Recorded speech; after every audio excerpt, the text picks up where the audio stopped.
तो भगवान तुम्हारे लिए भी फूल नहीं बरसाए, कांटे मिलेंगे जो तुम्हें झेलना पड़े। तो अपराध हमने किया तो वो झेलना ही पड़ेगा। ये थोड़ी तुम मंदिर में बैठ गए तो भगवान तुम्हारे लिए इंसान को छोड़ दे, तुम चाहे कुछ करते हो तुम्हारे लिए भगवान कोई दंड नहीं। भगवान किसी को नहीं छोड़ते। जो भी अपराध करेगा उसके अपराध का भविष्य भोगना पड़ेगा। वो पक्षपात किसी के साथ नहीं करता। हर प्राणी को अपने जन्म का भोग भोगना पड़ेगा। इसलिए हमें अपने जीवन में अपने कर्मों का सुधार करना चाहिए।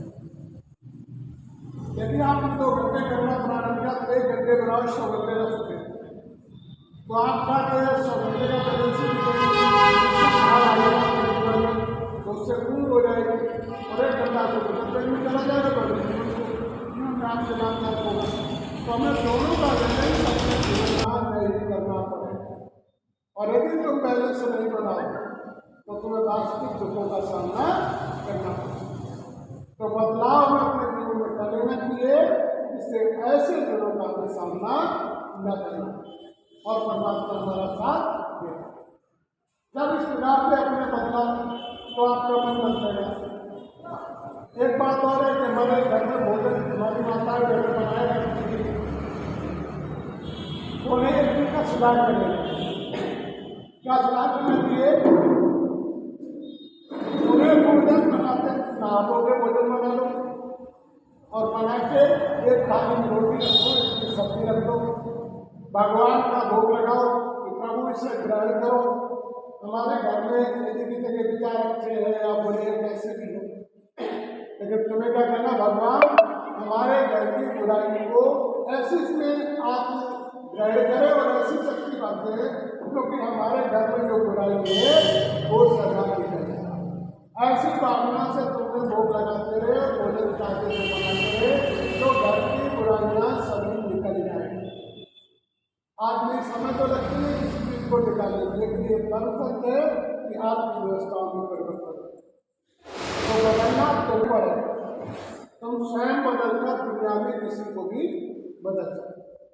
इस प्रकार से हमें भोजन बनाना प्रसाद इसीलिए बनाया जाता है, प्रसाद खाने से लोगों के विचार बदल जाते हैं।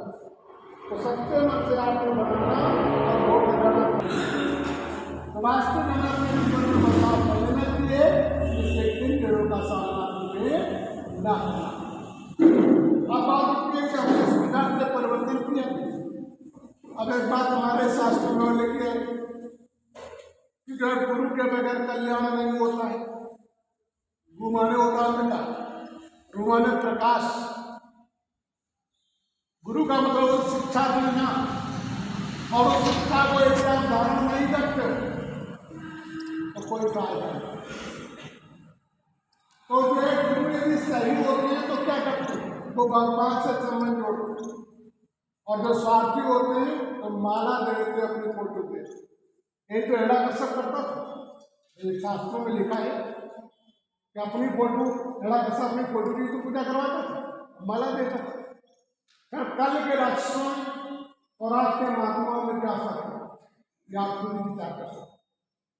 तो वास्तविक हमें अपने जीवन में इन चीजों का सुधार करना चाहिए और देखना चाहिए शिक्षा ये है कि हम शास्त्र नहीं देखें, शास्त्र में सब कुछ बताया गया दर्शाया गया। तो आपको स्वयं काळजी से पता चलना है कि हम शास्त्र इस चीज को सीखे जाते हैं, तो हमें इन चीजों पर ध्यान देना चाहिए। सही जो होते हैं हम पर भरोसा न करो, भगवान पर भरोसा करो, क्योंकि मदद तो सबसे भगवान ही करता है। कितना कर सकता है, 2 दिन मदद कर देगा, 2 दिन 3 दिन कर देगा, इसके बाद तो कोई नहीं कर देगा।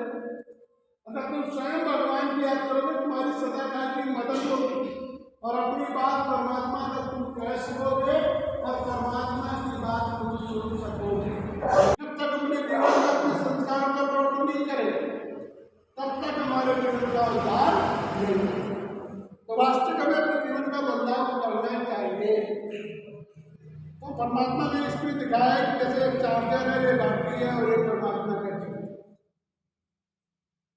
तो परमात्मा कहता है कि मुझे याद करो, और ना तो तुम्हें गुरु की याद होनी चाहिए, ना तुम्हारे अंदर किसी प्रकार के विचार होने चाहिए, ना तुम्हें किसी के प्रति चिंतन करना चाहिए, ना तुम्हें कभी दिक्कतों का सामना नहीं करना। और परमात्मा भी हमारा साथ देता है। तो बदलाव हमें अपने जीवन में कर लेना चाहिए, जिससे ऐसे दिनों का सामना हमें न हो और भगवान हमारा साथ देता है। तो बदलाव हमारे जीवन का कर्तव्य है। और भगवान की याद करते समय तुम्हें बीच में किसी को नहीं डालना है।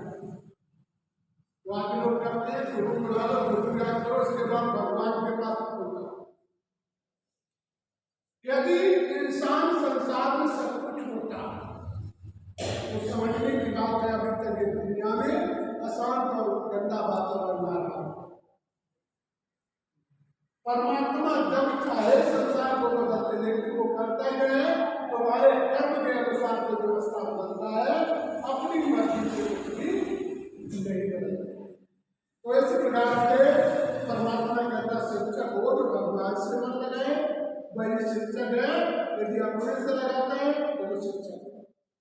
अब एक बात और कि हम माना करके जब पूजा पर होता, भगवान पर नहीं होता, पूजा की ज्यादा नहीं करते तो भगवान मंत्र आप मंत्र भी मस्त हो। तो परमात्मा कहता मतलब मंत्र का जाप करना ना, माना का जाप, तब तक वास्तविक जीवन का आधार नहीं। तो बदलाव करना चाहिए कि नहीं? और किसके लिए करोगे?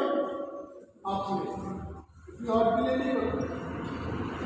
तो ऐसे करके अपने जीवन का पूर्ण परिवर्तन करना है। अगर पूर्ण परिवर्तन करोगे तो जीवन का पूर्ण होगा।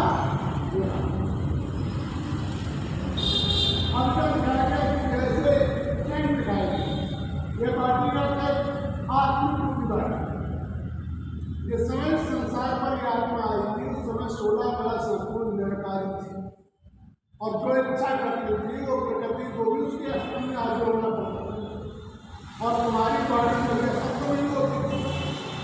यदि जन्म लेते लेते अपने स्वार्थ में नहीं होंगे, जो आप हमारे जो भी बुरा बच्चे हैं वो हमने क्या जैसे मामा तुमने किसी का पैर तोड़ दिया तो पहली बुरा, तो उसकी बदौलत जो अन्य जीवन आएगा तो तुम्हें कोड़ी बना के दे दिया। तुम्हें भी तो एहसास हो कि वो बगैर पैर के इफेक्ट करते हैं। तुम्हें सारी चीजें मनुष्य को अपने कर्म के अनुसार से कोशिश करो। अपराध करते हैं तो खुश होते हैं, और जब अपराध का भोग मनुष्य को भोगना होता है तब उसे करता है। तो इसलिए हमें अपने जीवन में इस चीज का ध्यान करना चाहिए कि हमें कोई भी ऐसा कार्य न करें जो कि हमारे जीवन में हमें दुखों का सामना करे। तो बदलाव अपने जीवन में तब परमात्मा हमारा पूरा साथ देगा। तो विचार करिए, आत्मा सत्य है और परमात्मा सत्य है। इसके बाद जो भी चीज संसार में आते हैं दोस्तों असत्य है। ये पृथ्वी सदा बनेगी, तू चंद्रमा सदा बना रहेगा, लेकिन आखिर क्या होगा कि तुम नहीं हो, तुम इस संसार से चले जाओगे। तो इसी प्रकार से हमें अपने जीवन का परिवर्तन करना है कि जो आया वो जाएगा, जाने के बाद आएगा नहीं। ये भी नहीं आएगा, आना नहीं तो पड़ता। क्योंकि जो तुम यहाँ पे खाता बनाते हैं और जिन लोगों के साथ आपका खाता जुड़ा है वो अदा भी तो करना पड़ेगा। तो नहीं आना पड़ेगा। जो तुम्हारे लगन इतनी अच्छी हो कि आपका किसी से मोह ना हो, किसी से लगाव ना हो, तो तुम्हें नहीं बनना पड़ेगा। लेकिन ऐसा संसार में कोई है ही नहीं जिसका लगाव ना हो। कहीं ना कहीं लगाव बना ही रहते, कहीं ना कहीं वो जुड़े ही रहते। जब जुड़ा रहेगा तो फिर उसका कार्य करना चाहिए। इस प्रकार से हमें रास्ते के अपने जीवन में परिवर्तन करना चाहिए। अब इधर गाड़ियां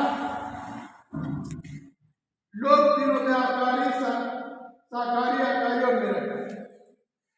साकार में हम सभी लोग रहते हैं, आकार में ब्रह्मा विष्णु महेश रहते हैं, निराकार परमात्मा शिव है। इसे ज्योतिर्लिंग भी कहते हैं। इसी का आकाश शिव प्रतिमा के द्वारा भी जाना जाता है।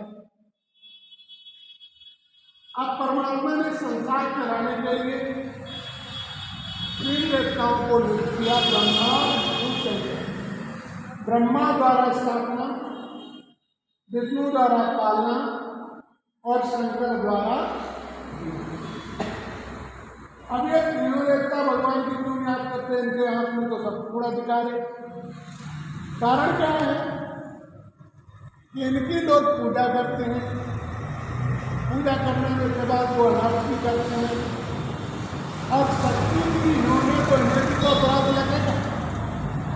जैसे कि उदाहरण तो हमारी बहनें दान दे देती लोगों को और उसने जाके शराब पी ली, तो अपराध किसे लगा? तुम्हें तो पैसा दिया तभी पैसा हुआ। इसी प्रकार से परमात्मा कहता है कि तुमने इन देवता भी जो शक्ति का देते हैं वो उनको भी इसका भोगना पड़ता है। इसलिए वास्तविक हमें अपने जीवन में इस चीज का ज्ञान देना चाहिए। इसीलिए हमारे शास्त्रों में लिखा है कि कर्म का भोग सभी ने भोगा है, चाहे मानव हो चाहे देवता हो। परमात्मा ने हर एक को अपने कर्मों का भोग भोगने के लिए व्यवस्था है। इस प्रकार से यदि तुमने अपने जीवन का परिवर्तन किया